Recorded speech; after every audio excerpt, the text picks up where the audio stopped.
Ayan.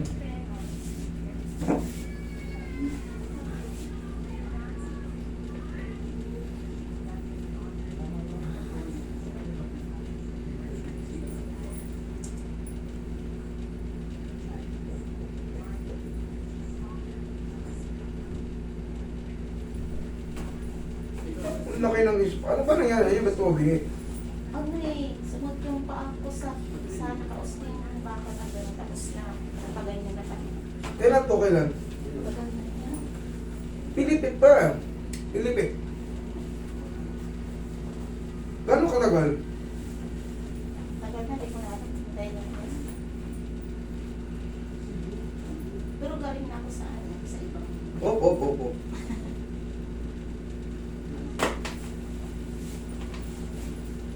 Anong nangyari sa inyo ito lumabas sa findings?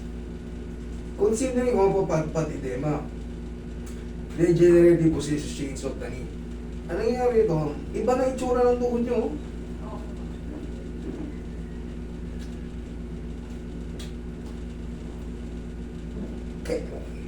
Kung maalala nyo, kasi meron dito ako napapansin na parang, alam niyo yung cold fracture. Ito, tignan mo yung lining na yan. Parang nag-crack siya before, hindi siya totally, parang nag-warning ano siya, parang konti na lang mababasag na. Malakas ba yung pagkakapilipit nyo nun? Sumut yun yung paa nyo, tapos bumagsak yung katawan nyo? O nalabanan nyo? Nabanan ko na kasi na ako sa ano, sa Pilipinas. Ilang buwan kayo hindi makalakad? Nag-umpisa ng 3 buwan. 3 buwan? Tapos pumunta ako ng BGH. Okay. Tapos noon, x-ray okay naman daw. X-ray na. Tapos, nagtataka sila bakit namamaga. Kasi ano, tapos hindi lang bumalik kasi wala namang findings. Pumunta naman. Pero ikaw talaga, nakita mo, namamaga pa rin, 3 buwan na. Namamaga talaga, kasi maga-maga, di ako makalakad. Kasi nga ito, itong nangyari sa tuhod mo, hindi to, iba itsura ng tuhod mo, ilang taon ka na? Pang matandang tuhod mo eh. Oo. 40. Kailan to nangyari? Kailan? Dapat o 5 taon. 4 o 5 taon na. Okay. Ma'am, titignan ko kung may mahahabol pa tayo rito kasi nagkaroon ka na ng degeneration tapos pantay naman siya pero itong lining na to, duda ako nito nun. 4 to 5 years na raw eh, hindi na nga maalala ni ma'am. Pero hanggang ngayon, iniinda niya pa rin. Hindi na siya masyadong Ano? masakit kasi nakakalakad mo lang ako ng. Hindi na masyado masakit pero ano lang. Parang hindi yung ko. Hindi, kung kung ang pakiramdam mo ngayon ay okay na yan. Hindi pa. Hindi okay. Ito kasi parang gusto. Takita na, pilipit nyo. Tingnan mo ang layo nito. Tapos galing ako dito sa Banawe. So, ito. Oo, tapos nagpa-MRI na ako. Wala din ano. Ayan na, degenerative position na nangyari. Ibig sabihin, matindi yung na-damage mo dati. Kasi bata ka pa nun eh. 30 ano ka pa lang nun. Matindi yung dinamage mo before. Ngayon, kinagalingan na. Kaya nga ganito ang lumabas na itsura ng tuhod. Hindi siya healthy. Kumbaga parang pangmatanda, mga puti-puti na yan. Yung lining na mga puti-puti na yan. Tsaka ito, dito ako nagdududa eh, before. Ayan, yung shadow na parang may crack. Diyan ako duda eh. Ayan. Dito, dapat yan malinis. Tingnan mo ito. Ito, kasi ano, parang may guhit. Parang. Yan, parang R. Diyan ako nagdududa, kaya namamaga pa yun noon. Pero nakagalingan na. Ngayon, maapektuhan ngayon yung mga muscle mo ito kasi hindi mo magamit ng maayos. Dati, siyempre ito, nagagamit. Tumalaki. Ito naman, correct. Sige. Nakakalakad ka sagdan? Ayos ka sagdan o mahina? Medyo mahina. Medyo mahina. Ano pang problema? Kumbaga, kasi sa loob ng 4 na 5 taon o 4 o 5 taon, ano? Tapos, pag inaakap ng ganyan, Parang bibigay. Correct. Okay, ano pa? yun lang. Okay, sige ka. Tapos yung ganito ko parang Nag-apekto na, sige, higa ka. Ang ibig ko lang sabihin dito, mga trier, maaari kasing, honestly speaking na kagad tayo, maaari kasing hindi ko na mabago yung itsura no, nakaganon eh. Pero, wait, yung paghina ng tuhod mo, di ba hina, hirap ka, parang pag ginal mo, parang bumibigay, yan ang ano natin. Pero nagpaang ko na din ako eh. Eh, Pero siyempre, nawala yung ano niya, yung maga niya. pumupunta kayo sa mga kagaya ko, sa mga ano, Pero ikaw matagal na. iba-iba ang method namin eh. Meron talagang gano'n, yung dry needling. May Baka, nagpapagana din ako dalawa katulad. okay, sige, huwag nyo na sasabihin. Kasi nga, hindi nila na, maaaring hindi lang nila na ipapaliwanag na maayos. Tignan mo yung tuhod mo, mas malaki to. Mas umbok. Okay? Meron ka kasing patpad, edema. Eh, ano kaya ganyan? Pero pabalik tayo sa lahat. Subukan natin. I'm not very sure. Susubukan natin. Kailangan mo lang magano. Mag knee support. Knee support ka ha. At po sa mga way. Ay, bandage meron? Meron. O sige. Mag-bandage ka lang muna. O kaya, ito pa, samantala lang itong bandage eh. Mag knee support ka lang. Bumili ka ng mga. Ang ano ng tuhod mo. Oh. Meron yung tinatawag na ano, fluid. Ayan o. Lapit mo, Roy. Ayan o, halatang galing siya sa... Tama, bilog na bilog yung tuhod niya o. Mayanig dyan o. O, mahinang mahina lang yun. Dito. O, wala. Ayan o. O. May sabaw. May sabaw kaya malambot yung tuhod nyo. Bunga yan ng disgrasya mo before. Tapos hindi na sipsip. Sinasaksyon lang naman yan eh. Kasi pinababalik ako sa Balawi, din ako bumalik.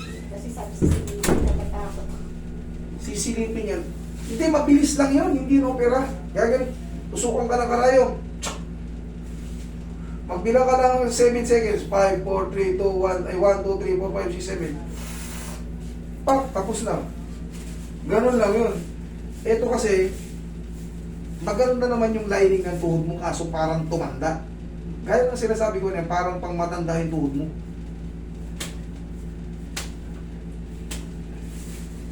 Hindi siya kagaya nung siyempre 5 taon o 4 na taon doon na disgrasya. Nagbago yung itsura. Ma'am, ito, sisingilin ka pa nito pagtanda, pag senior ka na. Sisingilin ka pa nito.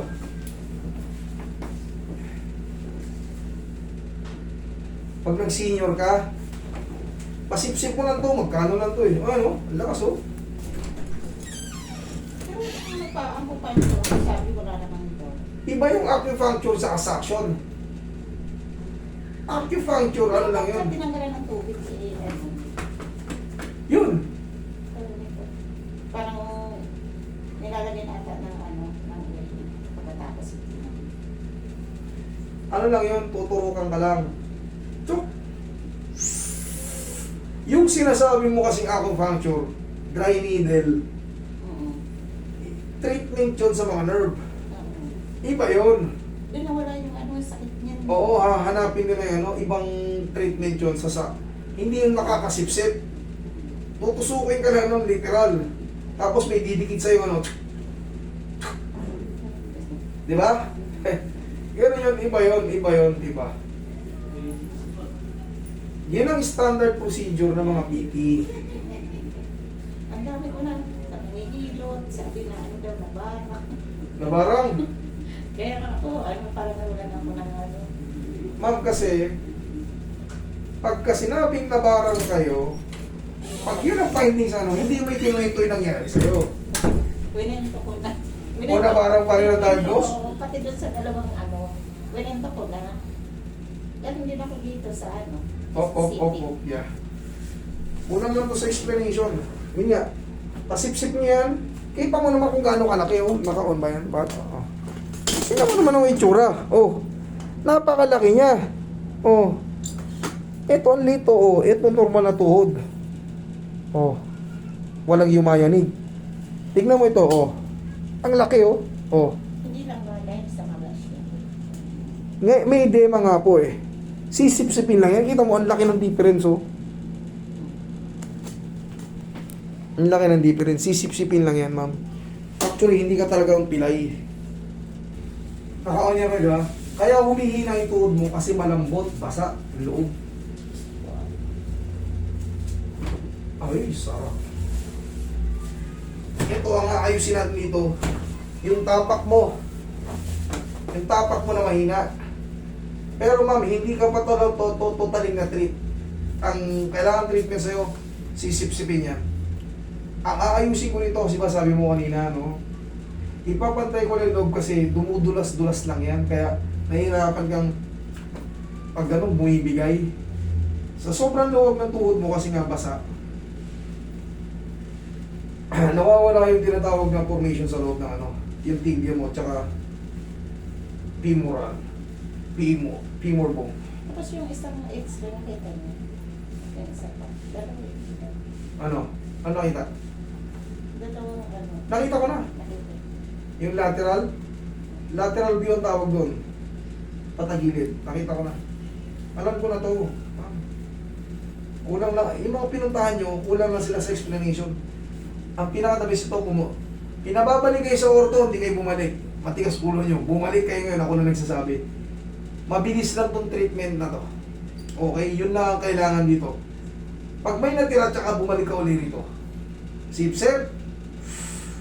Mga 2 to 3 months, full healed na yan. Ay, kumbaga, bumalik na kasi magiging kailangan masigla ulit yung mga muscle mo. Ayan, okay, tama naman, oh. Ibang-iba. Sige, lumakad ka ron. Tingnan mo ngayon kung di pa rin. Kung ano yung difference. Nilakad ka ron. Tignan mo rin.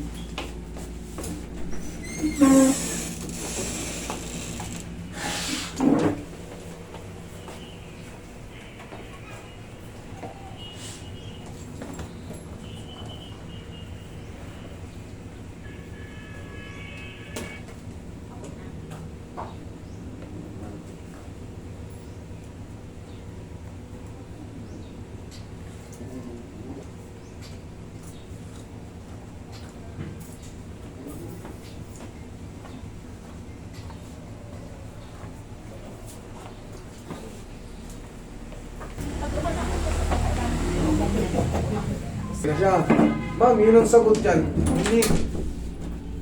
Hindi ka pa talaga totoong na treatment.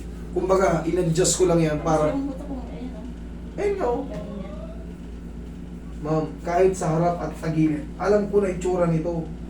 Alam ko na ngayon tumanda. Upo ko nito. Tumanda yung itsura ng ano mo. Tumanda yung itsura ng tuhod mo. Lateral view ang tawag dyan, ito anterior view. Tignan mo yung itsura tagilid. Tapos, ayan mga scar, parang scar na yan. Bunga yan ng trauma before. Kaya sabi ko nga sa inyo, iba na itsura ng tuhod nyo pang mas matanda ito sa edad nyo. Siyempre, 4 to 5 years ago, lalo na nung mas bata ka pa. Ine-explain ko nga, hindi ka pa totaling na trip. Pero ngayon, naramdaman mo, mas maganda na ito ngayon. Bakit? In-adjust ko yung ano, para yung ACL mo at saka PCL hindi maipit sa gitna. Kaya pag gumaganon ka, bumibigay oh, parang humihina. Kasi wala sa timing. Pero darating ang panahon, pag hindi mo pinasipsip yan, ganun pa rin. Kasi naglalakad tayo araw-araw. Ngayon, nasolusyonan, pansamantala lang po yan.